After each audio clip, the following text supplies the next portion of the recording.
এই কনকনে ঠান্ডায় সকালবেলা ছেলেপুলেরা স্কুলে যাবে কি করে বলো দিন। বাবুর তো এখনো ঘুমের চটকা ছাড়ছে না, বাইরে মনে হচ্ছে যেন বরফ পড়তেছে। অনেক কষ্ট করে বাবুকে রেডি করানো হলো, এক্ষুনি বেরিয়ে পড়বো। কম্বল টম্বল নিয়ে আমি রাস্তায় দাঁড়িয়ে আছি। বাইকটাও শীতকালে জমে গেছে, সেটাও অনেকক্ষণ ধরে গরম করতে হলো। তারপরে বাবুকে স্কুলে ছেড়ে দিয়ে আমরা দুজনে সস্তায় বস্তা বস্তা আনাজ কিনবো বলে আজকে কাছারি বাজারে ঢুকে গেছি। কিনে এলে আবার একটু বেশি বেশি করে সবজি কিনতে হয়, 1 কিলোর কমে কোনো সবজি তো দেবে না। তো ওই জন্য আমরা 1 কিলো করে সব রকম সবজি কিনে নিয়েছি, কারণ আমার বর আবার আজকে গঙ্গাসাগর ডিউটি যাবে, আমার আর বাজারে যেতে দেবে না বলে। তাড়াতাড়ি করে ঘরে ঢুকে একটু জানলাটা খুলে দিচ্ছি, কি সুন্দর রোদ্দুর উঠেছে। এই রোদে বসে চাটা খেয়ে গাটা আগে গরম করব, তারপরে রান্না শুরু করব। আমার মেয়ে আবার মাছ টাছ পছন্দ করে না বলে কালকের বাবুকে স্কুল থেকে নিয়ে আসার সময় 2টো মাশরুমের প্যাকেট কিনে নিয়ে ঘরে এসেছি। ও মা, সন্ধ্যাবেলা আমার বর আবার অফিস থেকে ঘরে ঢুকতে ঢুকতে বলতেছে, 2টো মাশরুমের প্যাকেট কিনেছি জানো কাছারি বাজার থেকে। আমি বলি, বাহ, খুব ভালো, আমিও তো সকালবেলা 2টো মাশরুমের প্যাকেট এনেছি। বলে, মাশরুমের প্যাকেটগুলো কত দাম নেয় গো? আমি বলি, কেন, 60 টাকা করে নেয়? বলে, তবে আমার কাছ থেকে 40 টাকা করে নিল। আমি বলি, তোমারটা তাহলে মনে হয় নকল মাশরুম, আমারটাই আসল মাশরুম। 4টে প্যাকেট এক জায়গায় করে দেখি, ও বাবা, উনি যেগুলো নিয়ে এসছে সেই দুটো দেখি বেশি চকচক করতেছে, আর আমারগুলো কালো কালো লাগতেছে। তা যাই হোক, 4টে প্যাকেট আমার মেয়ে দেখে অনেক খুশি হবে। অনেক আনাজ কিনেছি, যেমন তেমন গুইচে রাখতে অনেক টাইম যাবে। আজকে আনাজগুলো কেটে ফেলবো, আজকে অনেকগুলো রান্না করব ভাবতেছি। আমার বর তো চলে যাবে, অনেকগুলো খাইয়ে দেবো আজকে। আর তার আগে এই চালটা ভিজে দিলাম, চালটা ভিজে দিলে তবে তো একটু ভাতটা তাড়াতাড়ি হয়ে যায়। গরম জল করে নিচ্ছি, আনাজপাতি কাটবো, না হলে হাত জমে যাচ্ছে ঠান্ডায়। মনে হচ্ছে যেন আনাজপাতির দোকান দিছি, কোনটা আগে কাটবো বুঝতে পারতেছি না। একটা মাশরুমের প্যাকেট নিয়ে নিয়েছি, মাশরুমগুলো কেটে আগে গরম জলে ভিজিয়ে রাখবো কিছুক্ষণ। ওমা, দেখো, বেগুনটা কেনা হয়নি বলে বাগানে ঢুকে গিয়ে কতগুলো বেগুন ওর বাবা আবার তুলে এনেছে। কেন, 1 সপ্তাহ কি আমরা এই আনাজপাতি খেয়ে আর থাকবো? আর মাংস টাংস খাবো নি? মাছ না খাই, মাংস তো খেতে পারবো। ছেলেমেয়েরা মাংসও খুব পছন্দ করে।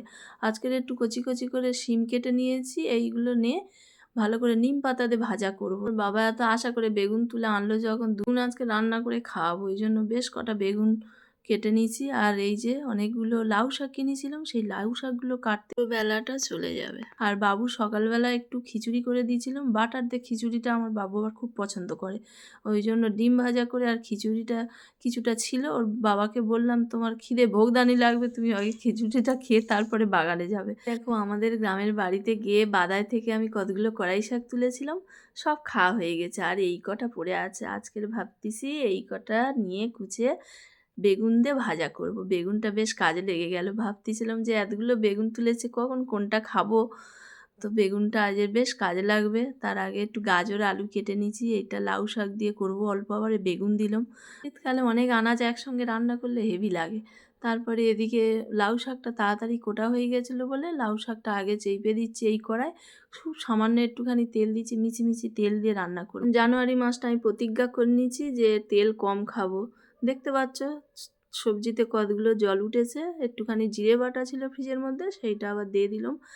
শিলে জিরে বাটা যে কি সুন্দর স্বাদ লাগে, ওই জন্য যত কষ্ট হোক একটু মাঝে মধ্যে জিরে বেটে আর রেখে দিই। আর লাউ শাকটা সিদ্ধ হতে থাক, আর এইদিকে আমি মাশরুমটা চেপে দেবো। ওই জন্য আলু, পেঁয়াজ, রসুন সব একসঙ্গে দিয়ে দিচ্ছি। তারপর এবার মাশরুমগুলো ধুয়ে দিচ্ছি। ছোটোবেলায় এই মাশরুম খাবো বলে কি কান্নাকাটি করতাম, আর আমার বাবা কিছুতেই খেতে দেবে না, বলবে এই ব্যাঙের ছাতা খাবি নে, ওর মধ্যে কী সব পয়জন টয়জন থাকে। আমার ছোটো পিসি লুইকে লুইকে রান্নাঘরে রান্না করে আমার ডাকতো, আর আমি রান্নাঘরে গিয়ে চুপি চুপি করে খেয়ে নিতাম। আমার বাবা তো একদমই টের পেতো না। তো সেইটা হঠাৎ মনে পড়লো। আর এখন এই লাউ শাকটা একটুখানি তেল দিয়ে রান্না করেছি, তা কি হয়েছে, কি সুন্দর টেস্ট লেগেছে। ওই জন্য আমি খোলায় থেকে নোলায় তুলে দিয়ে দিলাম। বাবা, খেয়েই চলেছি। আর আমার বর এদিকে আমার ওপর বিশ্বাস রাখতে পারেনি, ভরসা করতে পারেনি বলে তাড়াতাড়ি করে নিজে গুইছে নিচ্ছে ব্যাগপত্তর। তাই এতগুলো কী সব নেছে তাই জিজ্ঞেস করতেছি, তুমি কতদিন থাকবে, এতগুলো সব ব্যাগপত্তর নেছো, তোমার তো একটা জামা কাপড়ে হয়ে যাবে সারা সপ্তাহ। তো হাসতেছে আমার বর। আর সবাই ট্রলি নিয়েছে, উনি বাবু দেখি 2টো ব্যাগেই সব হয়ে গেছে। বললাম যে তুমি একটা জামা কাপড় পরে যাও আর একটা নিয়ে যাও, তোমার ওতেই হয়ে যাও, আর লাগবে না। আর দেখো না, একটুখানি নিম পাতা আনতে বলেছি বলে, তাই বলে এইটুকু নিম পাতা এনে দেয়, এতে কি তেতো ফেতো হবে? যাই হোক, এইটুকু দিয়ে রান্না করি। আর তেল দিচ্ছি কি দিচ্ছি বুঝতে পারতেছো তোমরা, আগে তোমাদের আর বুঝতে হবে না। তোমাদের বোঝাতে গেলে আমার পেটের অবস্থা খুব খারাপ হয়ে যাবে। ওই জন্য এবার থেকে ভেবেছি তেল খেয়ে বড়লোকি দেখাবো নি। আর এদিকে চাল ভাজাটা ঢেলে নিলাম। তো খুব খিদে পেয়েছে, রান্না করতে করতে আমার টিফিন খাওয়া হয়ে যাবে। লাস্টে ডিম আর আলু একটু সিদ্ধ বসিয়ে দিছি, দিয়ে আমার বরের খুঁজে বেড়াচ্ছি। ওমা, তারপরে দেখি উত্তর দিকে জানলাটা কোনো দিন খুলিনি, আজকের খুললাম। আর ওদিকে দেখো, গাছ শুইকে যাবে বলে কত চিন্তা, জল দিয়ে বা তবে সাগর মেলায় যাবে। আর তাড়াতাড়ি করে বলল, তুমি মটরটা চেইলে দাও। আমি ছুট্টে গিয়ে মটরটা চেইলে দিয়ে এসে ডিম ছাড়াচ্ছি। ডিম ছাড়াতে ছাড়াতে আবার বাবু চলে এসেছে। আমার নিয়ে আজকে সকালবেলা থেকে চিন্তায় পড়েছে। ফিরতেছে কাজ করতেছে, তার ফাঁকে ফাঁকে মাঝে মধ্যে এসে আমার বলতেছে, কালকের থেকে তুমি বাবু কী করে নিয়ে যাবে বলো দেন, এই ঠান্ডার সময় একা রেডি করতে পারবে? সমানে বলে যাচ্ছে। চিন্তায় পড়েছে। আমি যেন কচি খুঁকি, 20-21 বছর সংসার হয়ে গেল, আর এদিকে মেয়ে বড় হয়ে গেল। আর বাবু তো এখন আগের থেকে অনেকটা বড় হয়েছে, অনেক বুঝতে শিখেছে, বই খাতাটা গুইচে নিতে পারবে। আর আজকের অনেকগুলো সবজি হয়েছে বলে ডিমের ঝোল খাবুনি, ওই জন্য গরম গরম ডিম সিদ্ধ খেয়ে নিয়েছি। লাস্টে একটু ধনেপাতা ছড়িয়ে ডিমের তরকারি নেমে নিয়েছি। আর কড়াই শাকটা কতটুকু হয়ে গেছে দেখো না, নিম শিম লাউ শাক, কড়াই শাক, ডিমের ঝোল, কত খাবে। আর মাশরুমটা আজকের বাটার দিয়ে করেছি, তেল কম খাবো বলে। খুব সুন্দর লেগেছে সবগুলোর। বাবা তাড়াতাড়ি ভাত বেড়ে দেয়, আমি রেডি হয়ে যাচ্ছি বাবুরা আনতে। সবে চান করেছি তো, চুলটা ভিজে সব সব করতেছে। কি সুন্দর রোদ্দুর উঠেছে বলে চুলটা খুলে দিলাম।